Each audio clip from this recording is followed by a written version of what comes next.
This episode of Soldier Knows Best is brought to you by Audible.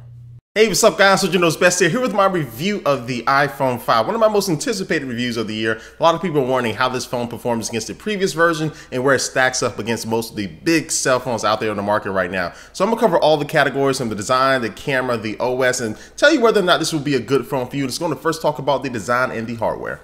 Now, to say this phone is anything but sexy is definitely an understatement. Apple's done a great job with the design. They made it 20% lighter than the previous iPhone 4S. It only comes in at 3.95 ounces. And I'll tell you, my first initial reaction when I watch other people hold the iPhone 5 for the first time, it's kind of a surprise to how light it is. And to me, it feels kind of hollow, but in a good way. It's incredibly light. And also, they made it 18% thinner than the iPhone 4S. It only comes in at 0.3 inches thick compared to the iPhone 4S, which was 0.37 inches. And also, one difference in the design from the 4S is that the back is not an all glass back anymore. You have glass on the top and the bottom, but right there in the middle you have this brushed aluminum backing there, which is definitely going to be better as far as your drops and stuff like that. And also all the edges on this new phone are kind of flush with the entire design of the device, whereas with the 4S you kind of have that really sharp drop off from the screen to the edge of the device, which really just makes it a lot more comfortable to hold in your hand. Now, as we make our way around the device, most of the buttons are in the same positions as they were before, but one thing you will notice is that the headphone jack is now moved to the bottom of the device, and now to the right of the headphone jack you'll now find the new Lightning connector port, which is replacing the old 30-pin dock connector port,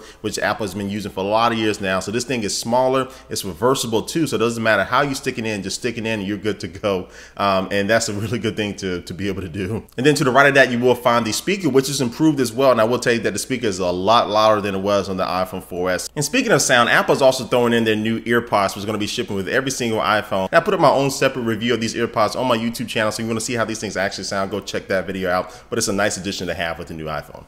And this new iPhone will be coming in two different color combinations. The first one will be black and slate, and the second one will be white and silver. And both of them have their own little personalities. So I really do like the different colors, how they look on this new iPhone. But it seems like the black/slate is the most popular option. And now I was going to talk about the screen. All the previous iPhones have been rocking a 3.5-inch screen. With this new iPhone 5, Apple has made it a 4-inch screen now. And one thing to note is that it's not wider than the previous iPhones. All it is taller. So that does make for a different experience. And it has a resolution of 1136 by 640. And it has 326 ppi, which stands for pixels per inch. So this is still a Retina display, but it is better than the iPhone 4S screen because it has 44% better color saturation and just it's overall brighter than the iPhone 4S. And I found you get the biggest advantage of using this taller screen, not because you have an extra row of applications, but if you're playing a gaming application that requires you to have one thumb on the screen to control the joystick and one thumb to control the buttons, it doesn't feel like you're kind of missing out on a lot of the action because your thumbs are taking up a lot of space. Because it is wider, you have a lot more room and a lot more visual space there for the particular game. And plus, too, now you can watch videos in full widescreen that take up the entire screen instead of having the letterbox. So that's really the biggest advantage of the screen.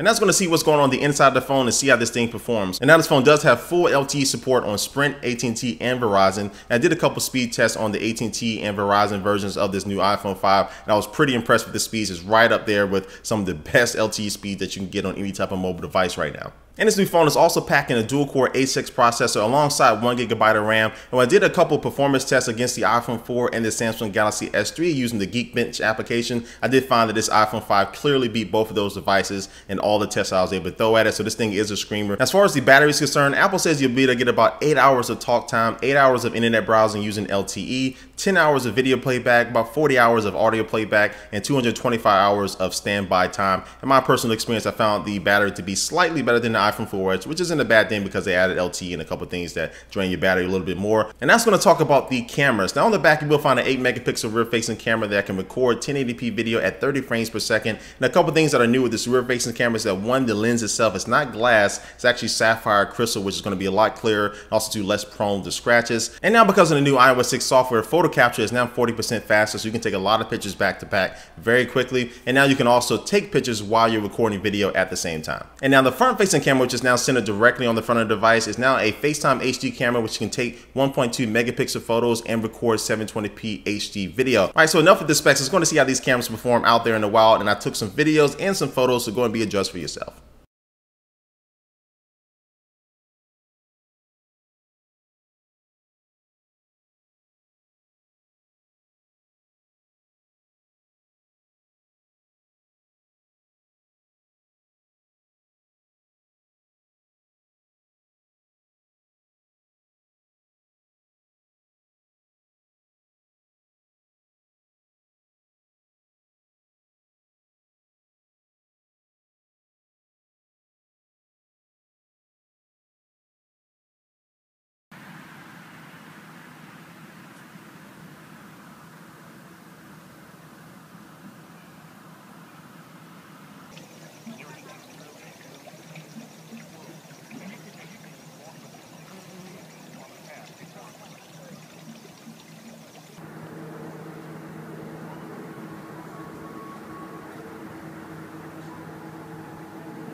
So as you can see, the cameras on this new iPhone 5 are definitely improved over the iPhone 4S, but also too, they stack up very nicely against some of the best camera phones out there on the market right now. And that's going to move on to the software, and by software I mean iOS 6. So Apple says iOS 6 boasts over 200 new features. I will say that it did pack in a good amount of new features that will make your phone an overall better experience than iOS 5. Now some of those new features are to be able to send a custom message to somebody who's calling you and you don't want to take the call right then, or you can't take the call. You can reply back with a message, or you can have the phone actually remind you in an hour to call that person back. And also too, now it does have VIP mail, so you have a favorite list of people that you want to see their mail first. You can set up a VIP mail folder, which works great. And now you have FaceTime over a cellular connection depending on your carrier, and deeper Facebook integration as well. You can now send a status update to your Facebook account via Siri. So overall, iOS 6 has a bunch of cool new features, but also too, it does have a couple of shortcomings as well. One of the first things is going to be maps, because a lot of people are having problems with the maps not being as accurate as it could. It has a couple good things with the 3D flyover, and I love the turn-by-turn navigation that's in the apps, again being a few years late to the game as far as some other OSs out there. But maps overall definitely has some work to be done. It can probably take a couple of years at least for their maps to get up to the Google Maps standard, which they got rid of. Then for me, the big negative is that I feel that iOS 6 is just a little too safe, and I think a lot of people just feel like Apple could have did more. You just felt wanting more from iOS 6. You have some very awesome hardware, but the OS doesn't seem to be pushing that hardware to the limit like it should be, and Apple should be taking a little bit more chances. And they just really incorporated some of the cool things that people are doing in the jailbreaking community. We've been asking this for a long time. I think iOS 6 could have been a lot better. So overall, iOS 6, solid update, some really good useful features. Siri is better, but definitely there could have been a lot more to it that Apple could have done to it.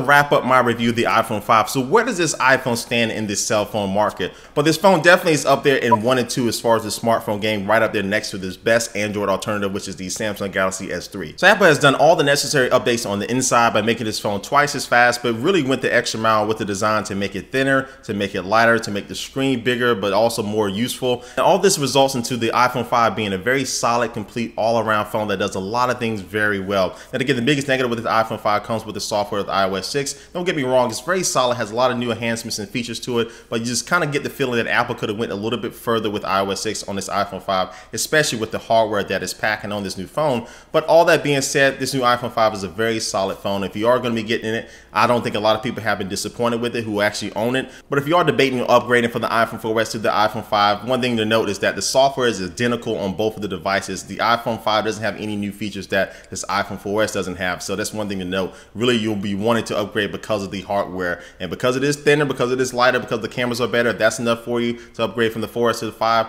do it. You won't be disappointed. So anyway, guys, this about sums up my review of the iPhone 5. But before we head out of here, we're going to take one last look at our sponsor for this video.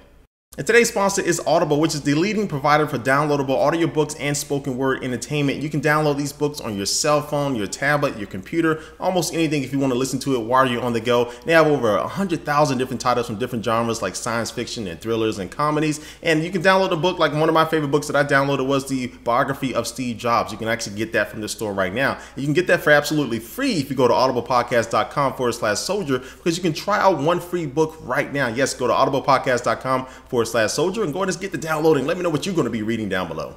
All right, guys, again, thanks for watching the video. And also, too, I want to make an announcement that I'm going to be part of a brand new channel that's launching here on YouTube very soon called Tech Feed, where you can get a show Monday through Friday from some very popular tech hosts like Veronica Belmont, John Rettinger, myself, Richard Ryan, and then Shannon and Darren from Hack 5. And so Monday through Friday, you're going to have a new show coming from all of us. I'm going to be in the Wednesday time slot. The name of my show is Soldiers Tech Battlefield. I'm going to be pitting two products against each other. So two popular tablets in the category, two popular cameras, two popular cell phones. I'll be pitting them against each other to see which one can come out on top. So again, go ahead and subscribe to that channel. Again, youtube.com/techfeed. Let us know what you think, guys. Again, leave a comment down below what you think about my review of this iPhone 5. And thanks for watching this video, guys, and I will catch you later. Peace.